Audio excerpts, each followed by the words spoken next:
is Max Berger, and I'm a J Street activist. Last July, Israelis were refusing to buy cottage cheese. The price of that Israeli staple had gone through the roof. Israelis had a long list of other troubles as well. Many young Israelis couldn't afford a home. The health and education systems they depended on were underfunded, and a small group of extremely wealthy people were strengthening their hold on the economy in ways that made normal citizens feel like their voices could not be heard. In the face of this, 10 people, among them Stav Shaffir, decided to take action. They would pitch tents in the middle of one of Tel Aviv's wealthiest streets and invite their fellow citizens to join them. Before the summer was over, 1 in every 10 Israelis answered their call and marched with their movement for social justice. As an organizer with Occupy Wall Street, I found tremendous inspiration in Stav's vision and her courage.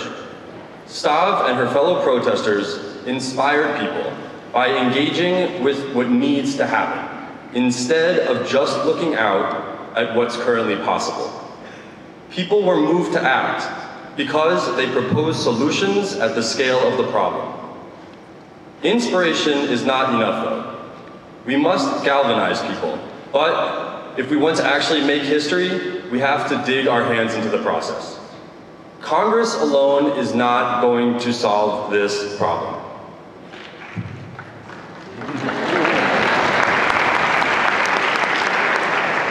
Presidents and prime ministers alone are not going to solve this problem, no matter how much they may want to.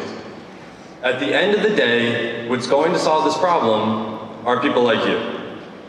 People who are willing to stand up and say, enough, we want peace, and here's what we're going to do about it. Stav and her fellow organizers understood that social change is never easy. She showed us that to build a movement, we need to reach past the people who tell us nothing can be done, grasp each other's hands, and get to work. No one can make this change for us. To truly make history, we must do it together.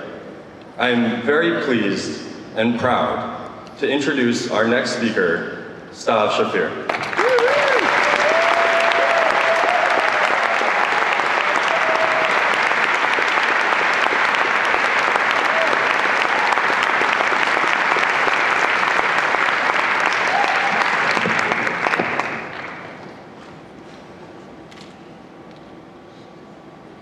Dear friends, I want to tell you a story. It is one of the stories that resonate most strongly in my head when thinking about the amazing year we've been through since the day in July when the citizens of Israel rose up into a new time in one of the largest protests, no, actually the biggest protest in Israel's history. Following that beautiful summer, we moved from a period of huge rallies into a winter of more focused struggle. Out of the 120 tent camps that we built during the summer, there were a few who managed to survive. One of them was located in a rough neighborhood of Tel Aviv, Hatikva. Hatikva in Hebrew means hope, Hatikva. However, that neighborhood has nothing to do with hope. It is a neighborhood of hard-working people. Many work in more than one job, and with no chance of ever escaping poverty. Supported by what's left of our welfare system, they've been struggling to bring food to their families, to send their kids to school. Like most Israelis, when they go to vote, they don't vote, they do it not based on their self-interest on taxes or the housing reform, but on their position towards their enemy. Absurdly, most of them end up supporting the parties that made neoliberalism their new religion, making them its biggest victims. One rainy day, we got an evacuation order from the municipality to evacuate the tent camp. This wasn't an evacuation similar to the ones of other tent camps, because this one was not a home for only protesters, but also for homeless families, for whom a tent was their only roof for the cold winter days. We tried to convince the municipality, the Ministry of Housing, to find solutions for those specific families, to no avail. And then, the last night before the tent arrived, but we could not give up. We gathered together, people from many different places in Israel. Everybody has the right for a home, we agreed. And then, representatives of those homeless families from the neighborhood went throughout the country and asked others who suffer from similar housing problems to join their protest. They invited Bedouins who were struggling to maintain their officially unrecognized villages. And they invited Arab Israeli citizens who lived in towns where they never could get permission from the government to build outside of a very limited zone. And then they also invited the young middle class people who were fighting for affordable housing in the cities. And so we came there, together. People from different worlds, from different galaxies sometimes, marching, shouting, and holding each other's hands. When the police came, we didn't fight. We had decided earlier that violence is the tool of old politics, not of the one that we're creating new. What we could...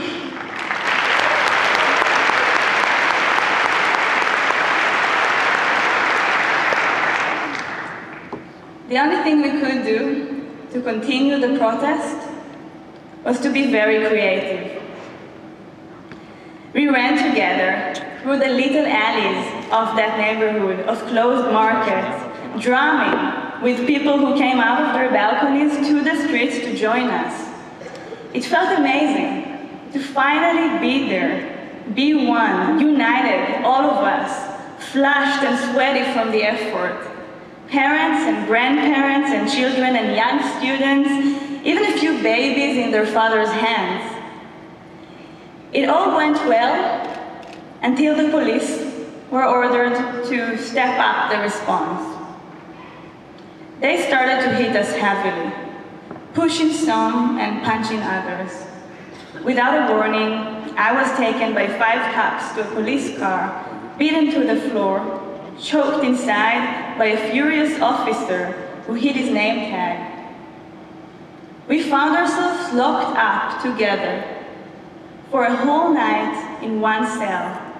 Friends, moms, students, ex-military officers, all of us, different people, different worlds, together. Ladies and gentlemen, meet us, the new criminals of Israel.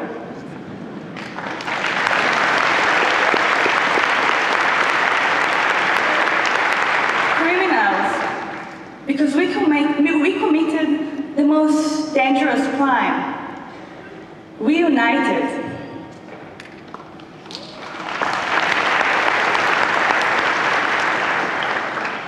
This story, sad as it may sound, is actually a very happy one.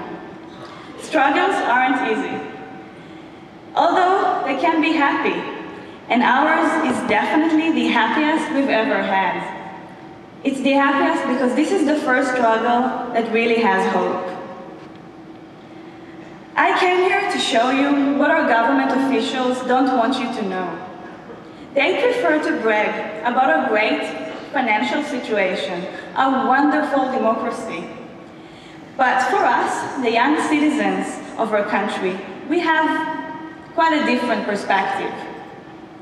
Many of our best friends, upon finishing their military service, left the country and are today living in Europe or the US.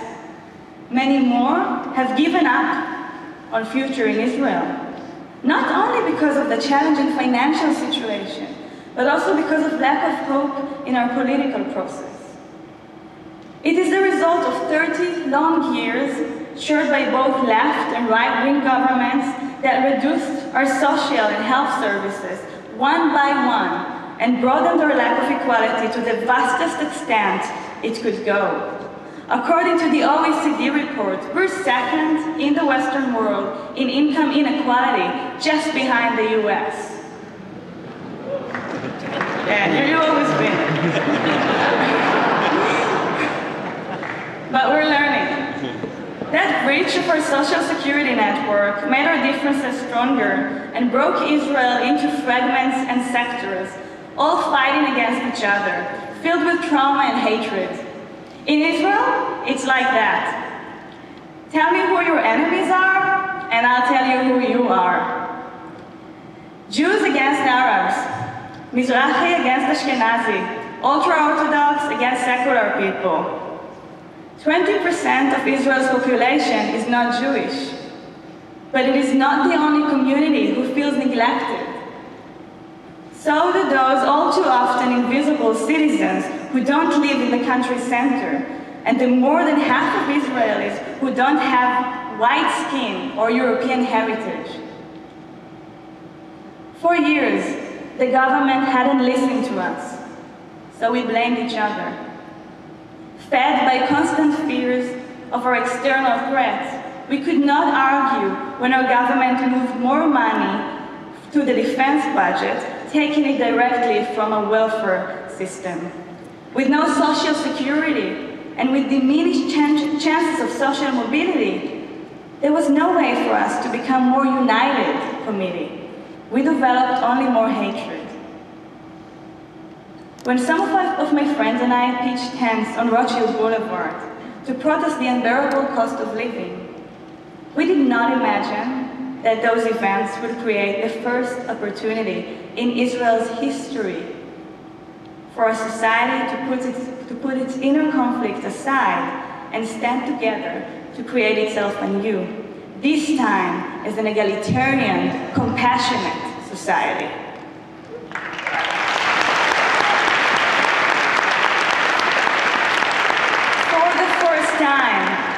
We didn't look in the past with horror, but at our future, and with great hope. For the first time, we had no fear, only shining eyes that could stare down any threat, knowing history was being made. That day in July saw the formation of the largest protest movement in the history of Israel. One that eventually brought around 500,000 from all walks of life to the streets, calling not only for affordable housing, but for justice, solidarity, and democracy. Ha'am doresh tzedek חברתי. The people demand social justice. Israel had the highest number of protesters per capita in the whole world in a long time. Something that would compare to 19 million Americans out on the streets on the one single night protesting a cause. Just imagine that. 19 million Americans, one night for one cause. Sadly, there are those in government who wish to compensate for the missing social cohesion by overemphasizing external threats and beating again on the drums of war. While the security establishment has been dealing with many issues, Iran first and foremost, with great professionalism and responsibility, our leaders in government have exploited these fears and have avoided dealing with the health of the very society they claim to be defending. The Zionist dream of our nation, of our national home as a safe shelter, has morphed into a nightmare of our home as a bomb shelter. Our leaders are attempting to create a false sense of unity, forged in fear and often in hatred, as they continue to, in practice, encourage greater disunity and inequality. But we cannot build if we're constantly in hiding. A month ago, my Prime Minister, Benjamin Netanyahu, came here to Washington, D.C. and shamefully compared our lives to those of our grandparents who lived in the ghetto. As if we were doomed to live under permanent, intractable threat. As if Israel were the modern incarnation of that ghetto. We don't want this. We We want hope.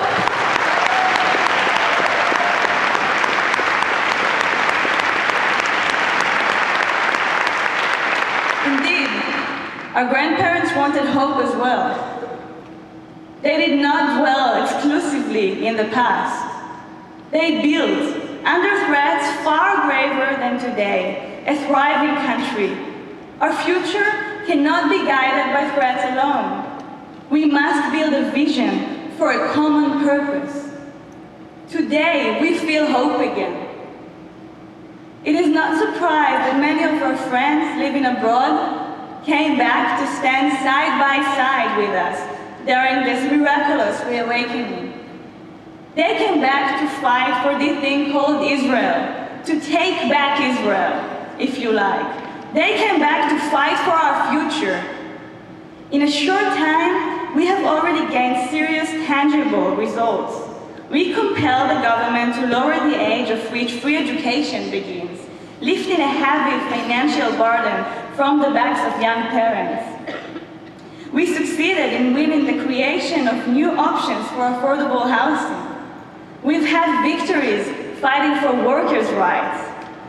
Social justice has become more than a phrase. Now it's uttered approvingly by preschool kids, politicians, and media alike.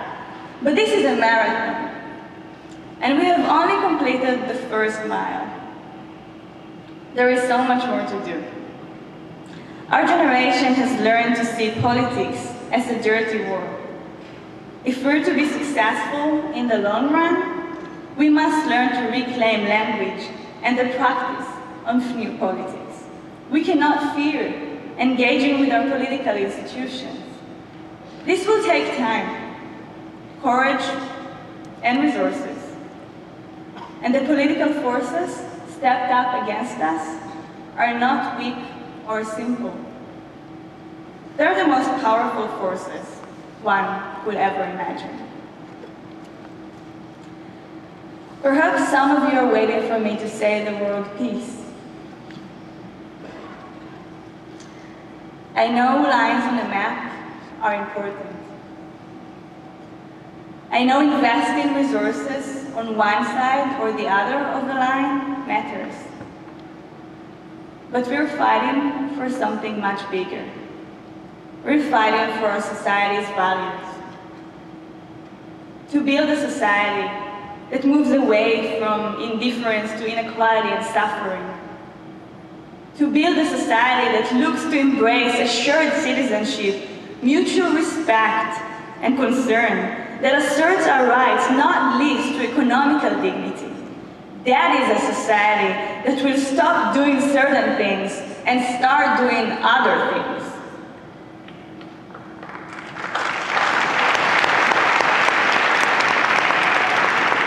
When our grandparents came to the Middle East with their crazy, beautiful dream, they did it with great courage.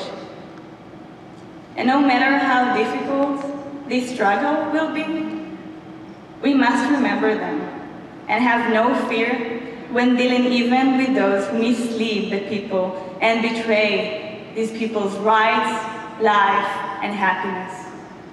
We will never give up.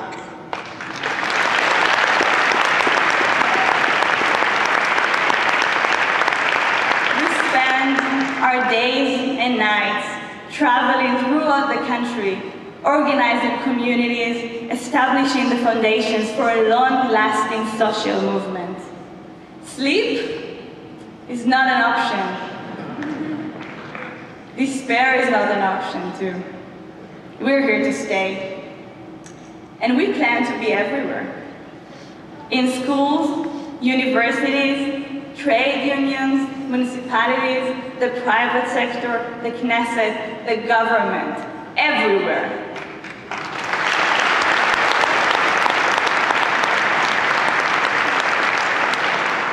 I talked about the cross-communal partnerships that we built.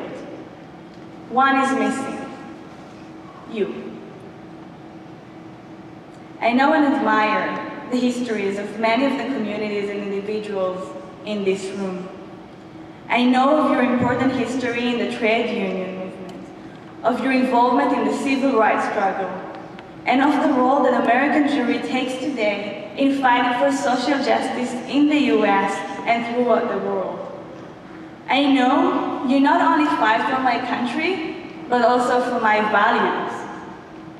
This is time to put those two together. It's time to build a constitution for our country. It's time to get involved. It's time to look up.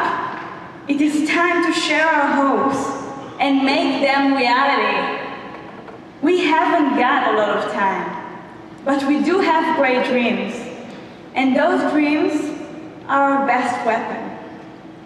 Instead of running away from our enemies, let's walk together towards one beautiful and crazy dream.